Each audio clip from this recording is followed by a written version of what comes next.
Childcare has become one of the key election issues this year after Bill Shorten announced a massive $4 billion early education package, which he says will help to ease the pressure faced by nearly 1 million Aussie families. It's time that we rewarded mums for participating in the economy instead of penalising families. It's time for a better deal for the working families of Australia. On the other hand, the Coalition doesn't seem to have announced any new policies at all in that area. Instead, the party seems to be sticking with the childcare subsidy that it introduced last July. Scott Morrison has attacked Labor's policy and has claimed that it's actually a fantasy that the country can't afford to pay. At the moment, families earning up to $67,000 get a subsidy rate of 85%. Those making above that threshold to $172,000 are entitled to a subsidy which gradually reduces to 50%. Families who make from $172,000 to $251,000 receive a subsidy rate of 50%, which is gradually reduced to 20% for those earning $251,000 to $341,000. Combined family incomes from that amount to $351,000 receive a 20% subsidy, while those earning over that amount receive nothing. So what's the ALP plan? The ALP will increase the subsidy rate to 100% up to the hourly fee cap for eligible families earning up to $69,000.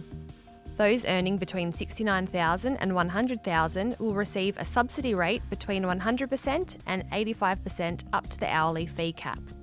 Families earning between $100,000 and $174,000 will receive a subsidy rate between 85% and 60% up to the fee cap. Families on incomes above $174,000 will continue to receive the same support that exists at the moment, meaning the current arrangements will remain. At the moment, Aussie parents have a lot of complaints when it comes to the childcare system, and most of them say that they're simply paying too much. Many actually say that they're charged more depending on the postcode that they happen to live in, and others complain about the long waiting lists that they face. Many working mums in particular say that when they do go back to work, a huge chunk of their wages end up being swallowed up by childcare fees, and a lot say that it's actually cheaper for them to stay at home rather than going back to work and putting their kids into care full time.